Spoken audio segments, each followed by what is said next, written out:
Kenapa kerajaan tidak beri RM1 juta setiap keluarga?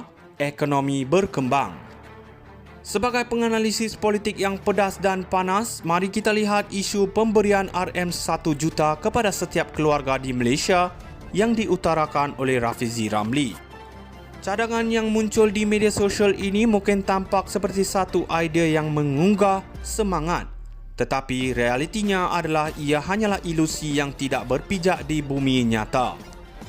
Saranan ini mencerminkan sikap populis yang tidak berlandaskan fakta dan analisis yang mendalam.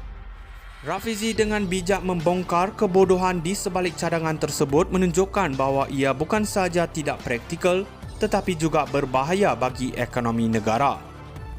Menghitung kos yang diperlukan RM8 trilion untuk memberi setiap keluarga RM1 juta adalah satu langkah yang memerlukan pemikiran serius.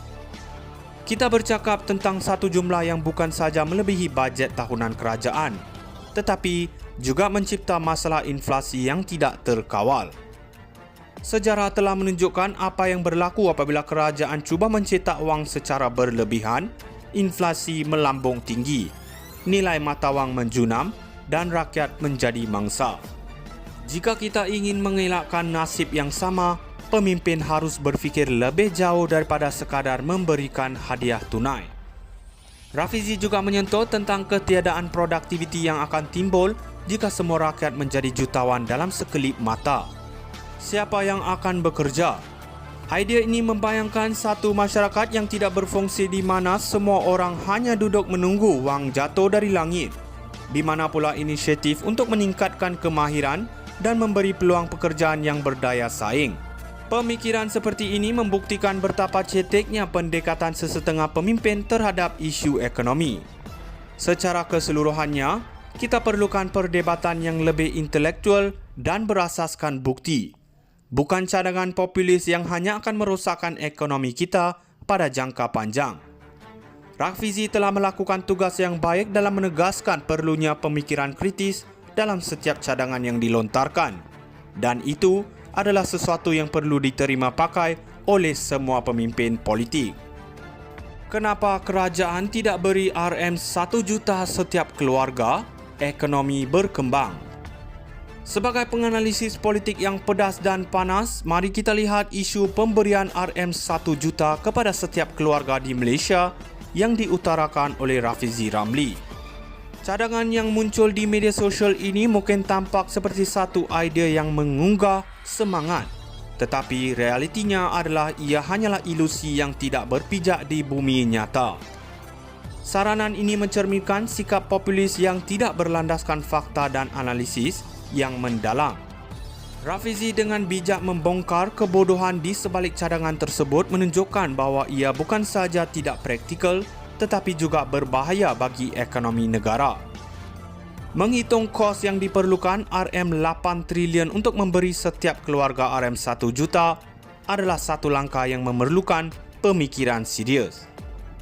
Kita bercakap tentang satu jumlah yang bukan sahaja melebihi bajet tahunan kerajaan, tetapi juga mencipta masalah inflasi yang tidak terkawal.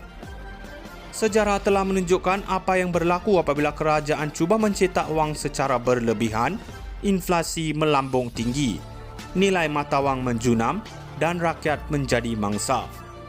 Jika kita ingin mengelakkan nasib yang sama, pemimpin harus berfikir lebih jauh daripada sekadar memberikan hadiah tunai. Rafizi juga menyentuh tentang ketiadaan produktiviti yang akan timbul jika semua rakyat menjadi jutawan dalam sekelip mata. Siapa yang akan bekerja? Idea ini membayangkan satu masyarakat yang tidak berfungsi di mana semua orang hanya duduk menunggu wang jatuh dari langit. Di mana pula inisiatif untuk meningkatkan kemahiran dan memberi peluang pekerjaan yang berdaya saing. Pemikiran seperti ini membuktikan betapa ceteknya pendekatan sesetengah pemimpin terhadap isu ekonomi. Secara keseluruhannya, kita perlukan perdebatan yang lebih intelektual dan berasaskan bukti. Bukan cadangan populis yang hanya akan merosakkan ekonomi kita pada jangka panjang. Rafizi telah melakukan tugas yang baik dalam menegaskan perlunya pemikiran kritis dalam setiap cadangan yang dilontarkan. Dan itu adalah sesuatu yang perlu diterima pakai oleh semua pemimpin politik. Kenapa kerajaan tidak beri RM1 juta setiap keluarga? Ekonomi berkembang. Sebagai penganalisis politik yang pedas dan panas, mari kita lihat isu pemberian RM1 juta kepada setiap keluarga di Malaysia yang diutarakan oleh Rafizi Ramli. Cadangan yang muncul di media sosial ini mungkin tampak seperti satu idea yang mengunggah semangat, tetapi realitinya adalah ia hanyalah ilusi yang tidak berpijak di bumi nyata. Saranan ini mencerminkan sikap populis yang tidak berlandaskan fakta dan analisis yang mendalam. Rafizi dengan bijak membongkar kebodohan di sebalik cadangan tersebut menunjukkan bahawa ia bukan sahaja tidak praktikal tetapi juga berbahaya bagi ekonomi negara. Menghitung kos yang diperlukan RM8 trilion untuk memberi setiap keluarga RM1 juta adalah satu langkah yang memerlukan pemikiran serius. Kita bercakap tentang satu jumlah yang bukan sahaja melebihi bajet tahunan kerajaan, tetapi juga mencipta masalah inflasi yang tidak terkawal. Sejarah telah menunjukkan apa yang berlaku apabila kerajaan cuba mencetak wang secara berlebihan, inflasi melambung tinggi, nilai mata wang menjunam dan rakyat menjadi mangsa. Jika kita ingin mengelakkan nasib yang sama, pemimpin harus berfikir lebih jauh daripada sekadar memberikan hadiah tunai. Rafizi juga menyentuh tentang ketiadaan produktiviti yang akan timbul jika semua rakyat menjadi jutawan dalam sekelip mata. Siapa yang akan bekerja? Idea ini membayangkan